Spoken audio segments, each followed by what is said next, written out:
Hey, good morning to you. Welcome back to Morning Live for the Sports Desk. My name is Vosiwe Ngobo. Now, today we look at the world of horse racing in South Africa, and with all the changes in the sport post-COVID, we've roped in a person who is at the forefront of that change, and that is the Fundi Racing CEO, Fundi Sithebe.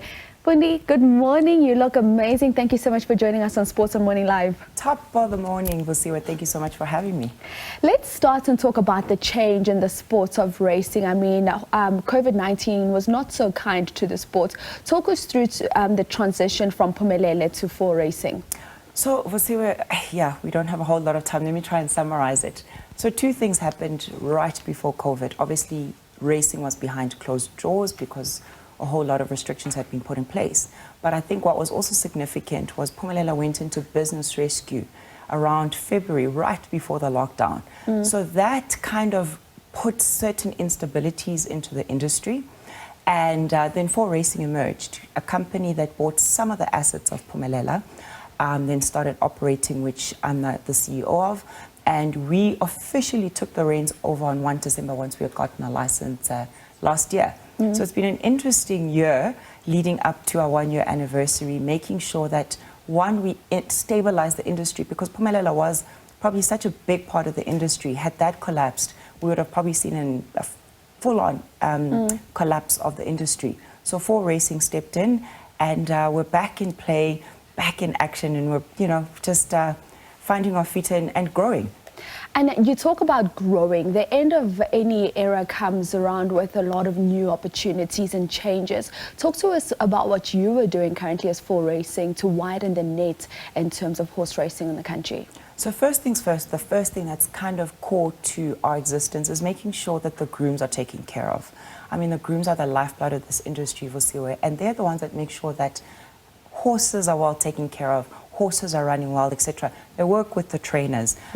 So we've put together a Grooms Trust to make sure that they are taken care of post-retirement after having serving this industry relentlessly for a number of years. Secondly, we wanted to improve on the digital experience just to make sure that we start to reach out to a younger audience, because I think if there's one thing about horse racing, the demographics and the age group are very, very confined to a certain few.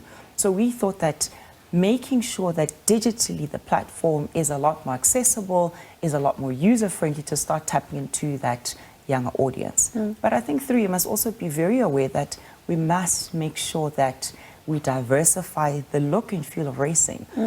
What was seen previously as the sport of the elite actually isn't. So we want to see more people coming on track, on course, different demographic groups, different populations, different ages, female, male, across the board, because it really is a sport for the entire family that can be enjoyed. Indeed it is, and as you speak about being a sport for different people, let's talk about how, like, for example, in motorsport, everyone will just look at a Lewis Hamilton and a Max Verstappen and forget that there are so many other elements that need to come together to give us this Formula One. When we look at the sports of horse racing, we normally just focus on the jockeys. What other opportunities exist in the sports? And I know you've touched on some of it now, but for someone sitting at home that says, I don't really want to be a jockey, what other opportunities are there? So I guess at the top of the value chain is the breeding, right? Because we need to have breeders that make sure that horses exist. So there's breeding farms, there's stud farms, and by the way, Vosiwe, we've got some of the best stud farms in the world. Our horse racing product, our horses are really, really amazing in quality, right? So you've got the breeders. Then you move on, you've got the trainers that obviously train the horses and make sure that the horses are matched for the right event, the right kind of run, the right distance, etc. And of course, you've got the owners, right? Because without an owner, nobody's there to make sure that a horse is owned and looked after. I've spoken about the grooms who are literally with those horses majority of the day. I always say that a groom will tell you very, very quickly if your horse is limping, if your horse didn't eat properly. They're just such an important part. And of course, you've got the jockeys. And even then, Vosiwe, I always say that, interestingly enough, South Africa has never really treated our jockeys as sportsmen, right? These are proper athletes. So the horse is the athlete, and so is the jockey. So we need to also celebrate them. I mean, somebody like a Smanga Khumalo, who's a 2-time Durban July winner. That's amazing, come from Mlazi, and just to have achieved so much. But there's so many of these jockeys that day in, day out are riding. We've got 360 days worth of horse racing in South Africa, right? That's a lot. So that is a lot. Yeah. So you need a number of jockeys that are there just to make sure that they ride the horses, that the horses are being taken care of and are in competitive form.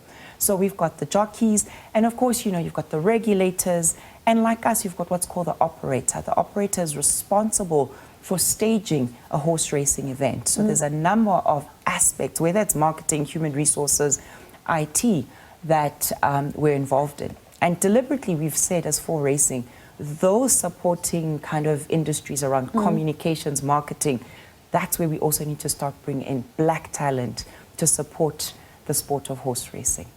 And as you speak now, Fundi, you touch on the operators being responsible for staging events.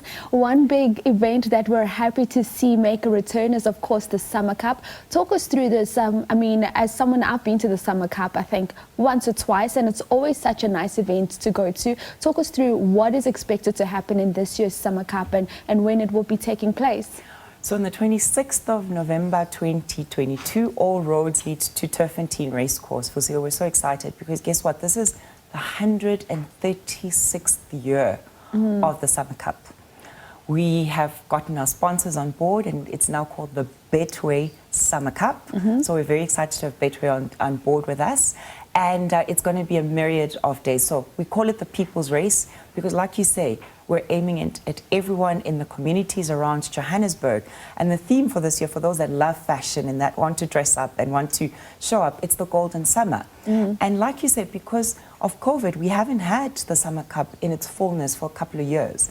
And we've seen that people are thirsty for an event. People want to dress up. And this is our equivalent of the July. This is probably one of the best and premium races in South Africa. So we are expecting a fun-filled day. We are going to have the Summer Garden. We're going to have, you know, the Piazza area, you know, the glitz, the glamour, the photographers. We're going to have a couple of competitions, but you have to be on course, right? Because that's the whole point. We want people to be on course.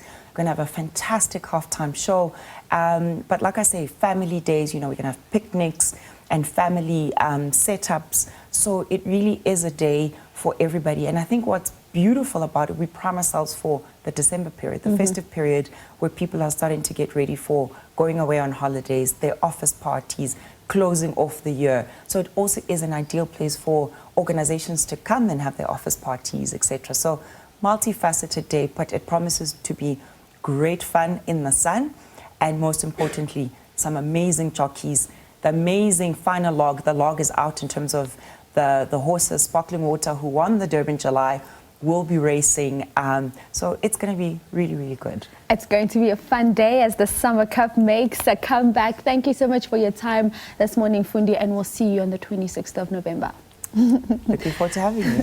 That is Fundi Sithebe, the CEO of 4 Racing, really talking about all things transformation in the sports of horse racing, and of course letting us know that the Summer Cup is back and it will be happening at the Turffontein Racecourse on the 26th of November.